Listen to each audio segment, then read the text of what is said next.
Man, of all of the elections that I had to pick for the comeback of this particular subseries, I had to pick this one.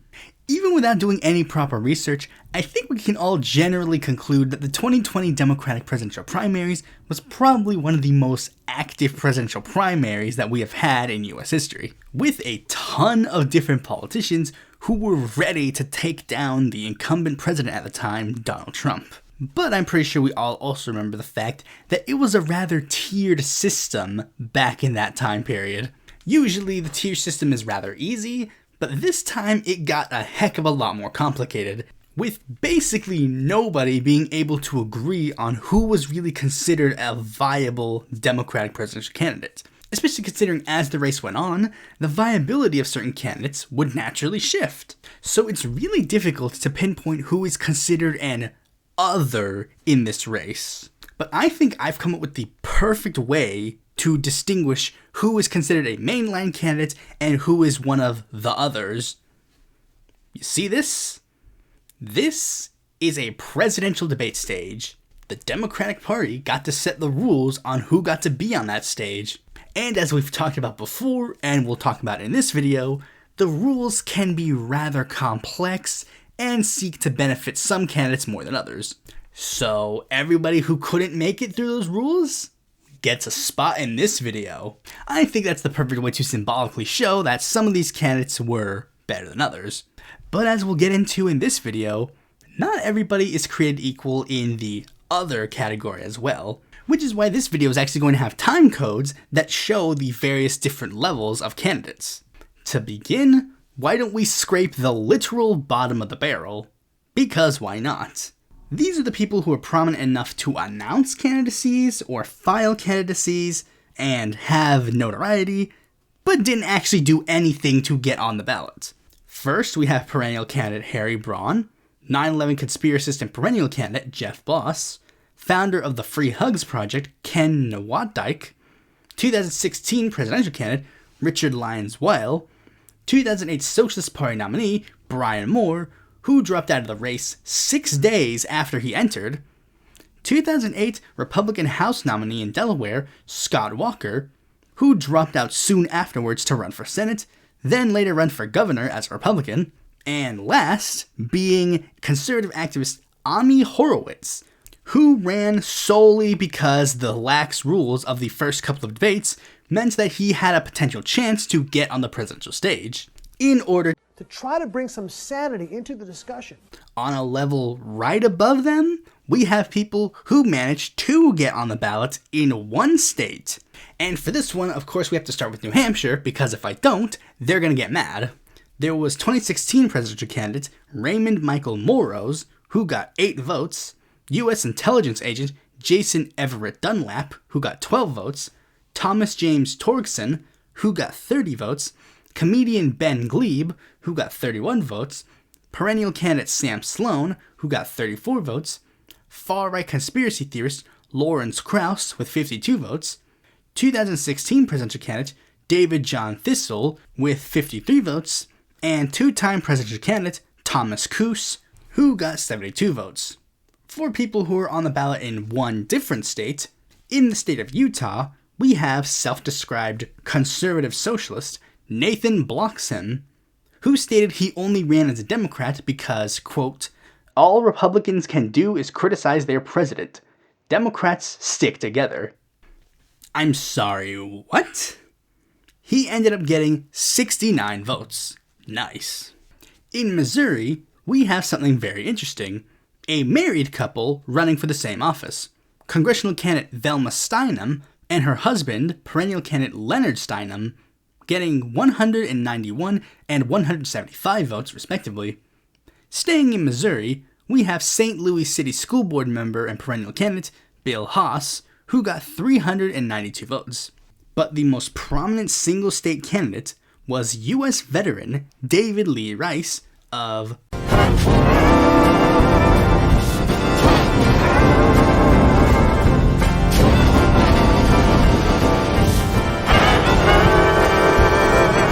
we've seen before, West Virginia is a very common place for people who are outside of the traditional Democratic Party to do well.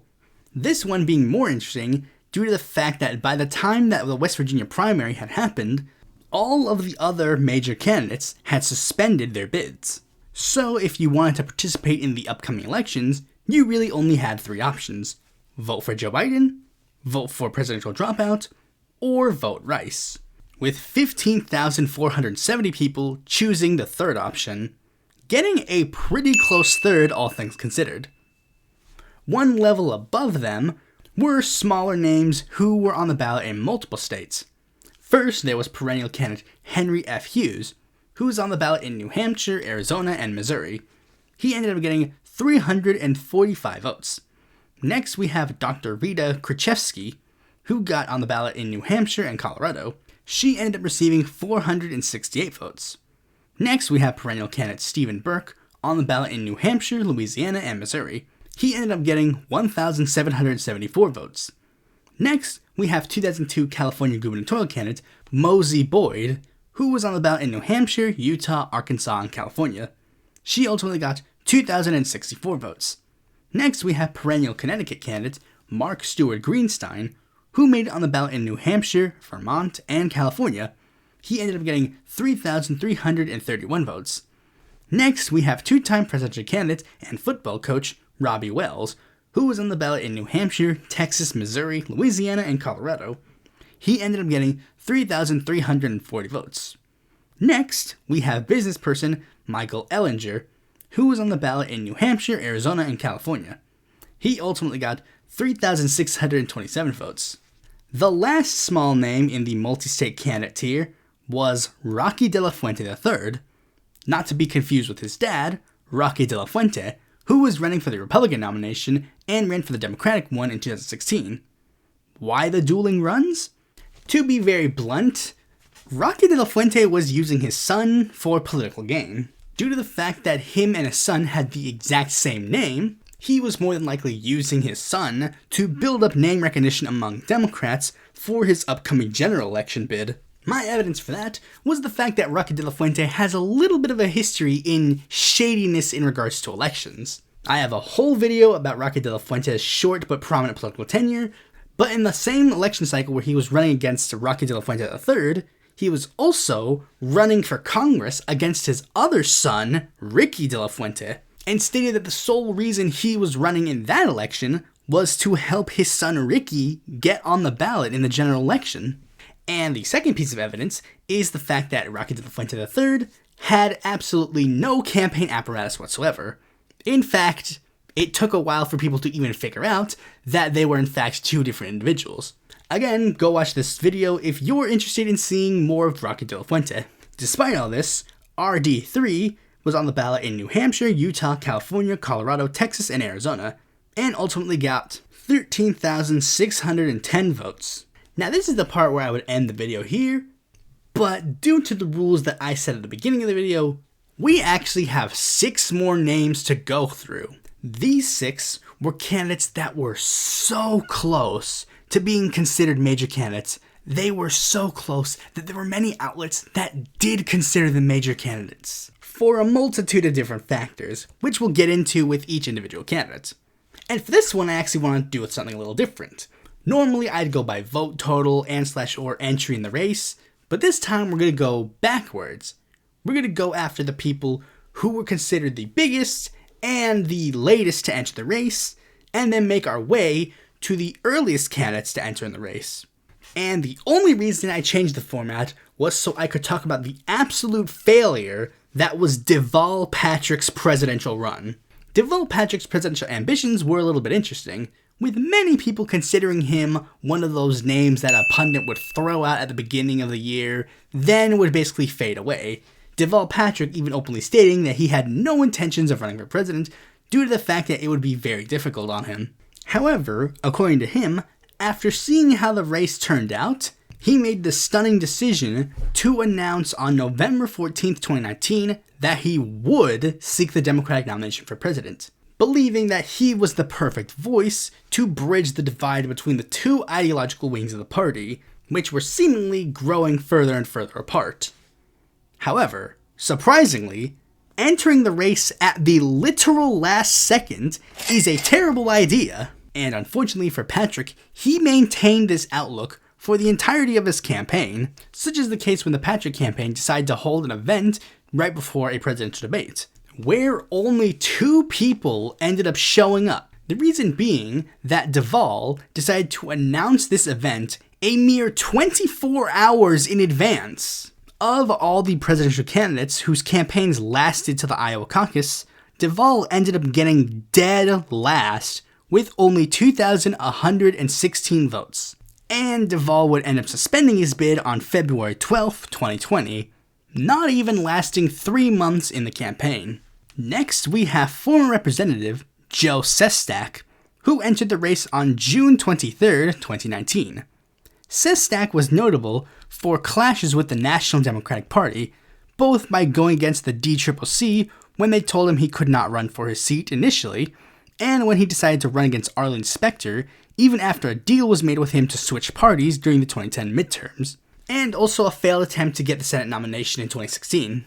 As you could probably guess, the reason why Sestak didn't do so well in this presidential race was because there was no reason for him to run. He was a state candidate has-been, and everybody knew this because he got no coverage outside of his announcement, which would end up leading to him to suspend his bid on December 1st of 2019, only getting 5,251 votes, later endorsing Amy Klobuchar. Next, we have U.S. Representative and military veteran Seth Moulton, who announced on April 22nd, 2019.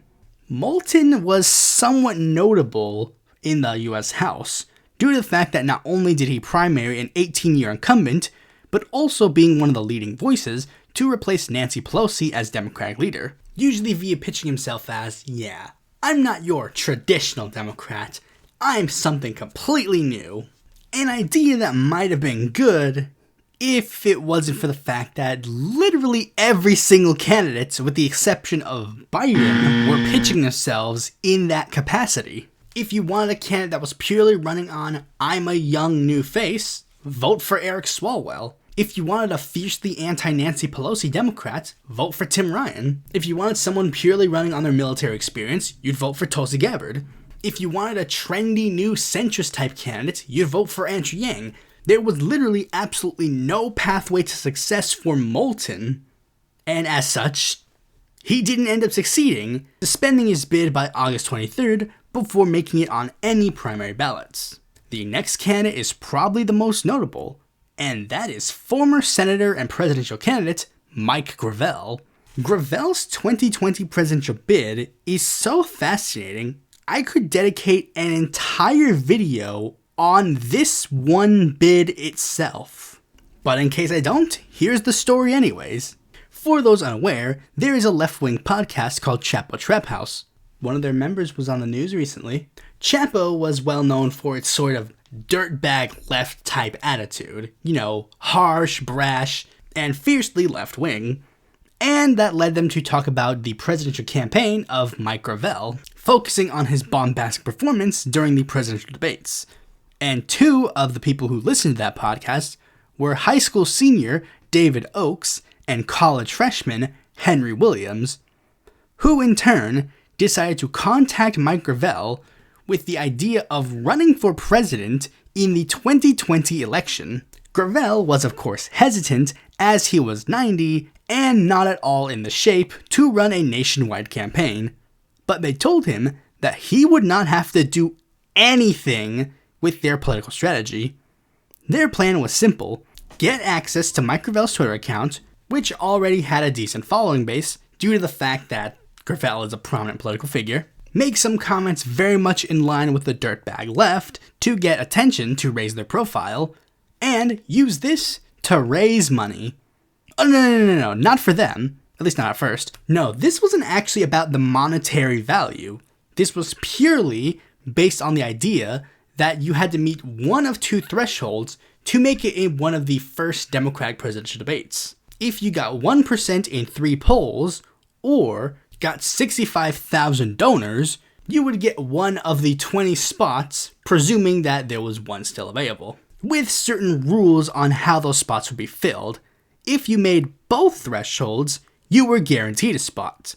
If you made the polling threshold, but not the donor threshold, you would be given the next couple of slots, presuming there were any available. And if there were any spots left, if you met the donor threshold, you would get a spot. Again, presuming that there were any still available. And Gravel's candidacy was met with one major snag. Since Gravel and the teens that were running his campaign made it abundantly clear that Gravel had absolutely no intention in seeking the presidency legitimately, and this campaign was purely for show, many media outlets decided to not include Mike Gravel in the polls due to the fact that, again, he wasn't running legitimately, which meant that the only way he could get on is if he made the donor threshold before all of the remaining spots for the donor threshold were filled. And since people understood that Gravel's candidacy wasn't taken seriously, a lot of people weren't taking his candidacy seriously, mostly just sharing all the funny memes and jokes that these guys were posting, but not actually donating to Gravel.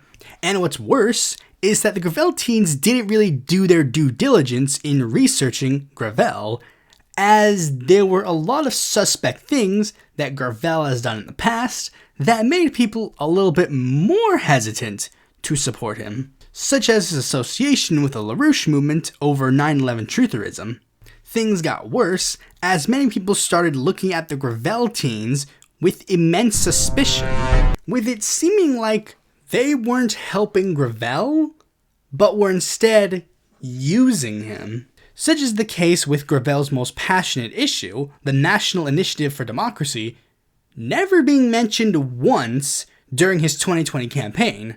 But what was mentioned was Gravel being this hardcore anti-capitalist socialist, which makes no sense if you do any research into Mike Gravel, as well as some alleged communication errors that I'm going to touch on in a bit, but first, a little bit of levity.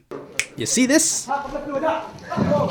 This guy right here apparently endorsed Gravel. So how was Gravel actually doing in the alleged plan?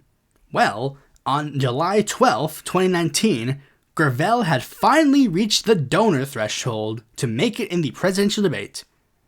However, by that time, all 20 slots were filled, so Gravel was not going to make it into the first two presidential debates, which basically killed any chance that his campaign had of going any further, because his entire campaign up to this point was making it into the first debate, which would culminate in Gravel suspending his bid on August 6th of 2019.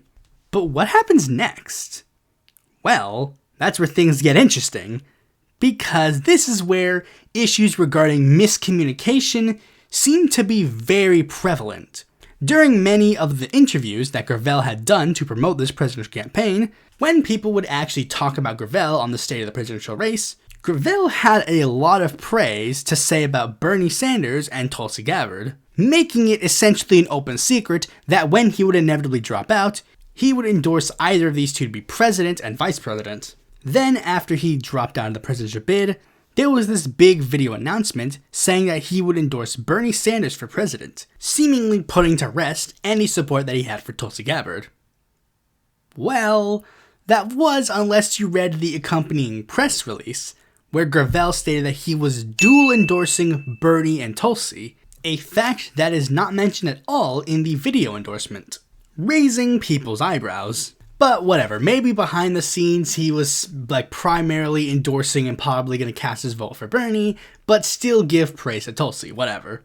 But then came a press release that was released after the Democratic primaries were over, and that was the fact that apparently Gravel was going to be supporting the Green Party presidential frontrunner, Howie Hawkins, and encouraging people to sign petitions to get him on the ballot. Not necessarily surprising given the fact that Gravel has endorsed outside of the Democratic Party before, so it would make sense that maybe he isn't that enthused to endorse Joe Biden and endorse Howie. However, an interview was conducted with Mike Gravel, where when pressed on this announcement, Gravel said that he had no clue who Howie Hawkins was, and that any statement that was made by the Gravel teens would be a separate issue from his own personal endorsement. But then a later interview said that Gravel actually did know who Howie Hawkins was, but that he wasn't officially endorsing him yet, and that he might make an official endorsement in the future. You know what? Maybe running a nonagenarian for president wasn't necessarily the best idea. Then there comes the controversy with the use of Gravel's Twitter account after the presidential election was over, then the Gravel Institute, then all that drama, which isn't necessarily notable in regards to talking about the race, so we'll just move on to the next candidate. That candidate being Mayor of Miramar, Wayne Messam, who announced his campaign on March 28th of 2019. Messam is one of the strangest ones, as there was seemingly no reason for him to announce a bid. The only thing that I could potentially see as a reason for him to run is that maybe he wanted to copy Pete Buttigieg's strategy for the election, where he was this random nobody who all of a sudden became a big name in the Democratic Party. Maybe he thought, I can be the next Pete Buttigieg. Yeah, he sure did think that, didn't he? But that did not end up happening even remotely. In fact, unlike some people who were nobodies, he seemed to get worse as the election went on.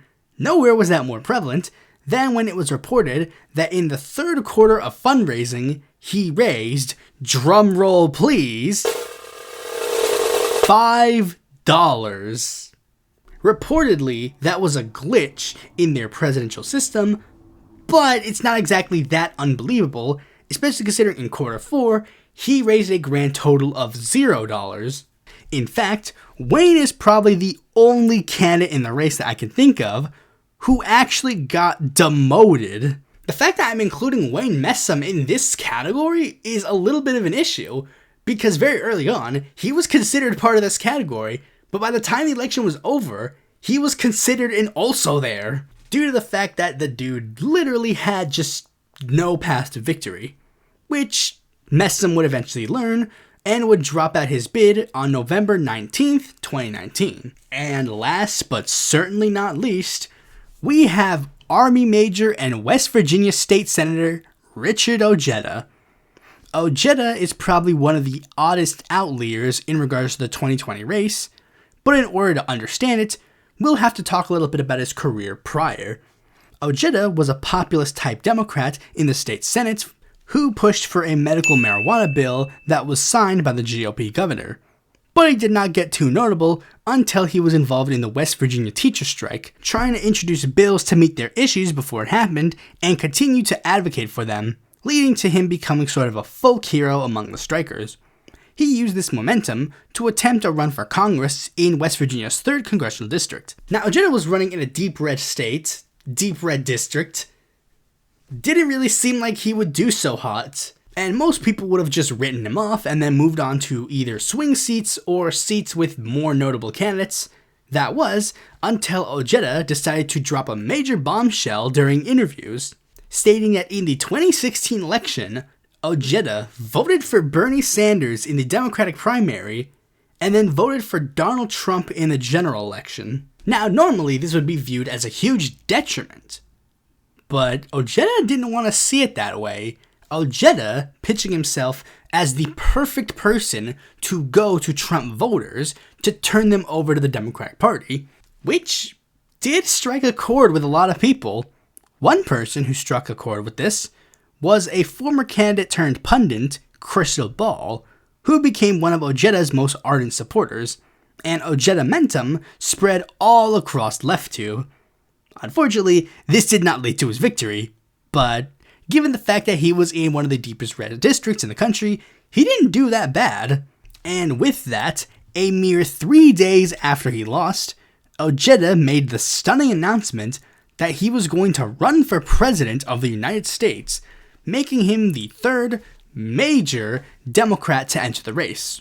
The fact that he announced so early was due to the fact that he knew that a lot of mainstream pundits were probably going to ignore his bid, so he would use independent media to pick up the slack. And that they did, and he got a decent amount of coverage in the time period, as there was not much else to talk about in regards to the presidential race. In fact, Ojeda was so determined to focus his efforts on the presidential election that he would end up resigning from the state senate to put 110% of his energy in the presidential race. However, Ojeda would soon run into a bit of a problem. Sure, he was the darling of all these online pundits now, but what's gonna happen when the people that they actually will vote for start entering the race? Ojeda learned the hard way that they would just immediately turn their attention to them. Ojeda losing all, if any, support that he actually had, and would end up dropping out on January 25th of 2019. Ojeda would attempt to get his state Senate seat back to no avail, then later run for West Virginia Senate seat to no avail, and now is a podcaster to moderate avail. So yeah, the 2020 Democratic primary was pretty filled. I wonder how filled the 2024 Democratic primary is. Oh, so that's why I made this video. Thanks for watching this video. Be sure to like, comment, share, subscribe, and click the bell to notify when a future video of mine comes out. And if you need more content from me, you can go to my website, follow me on Twitter, join my Discord, or consider supporting me on Patreon.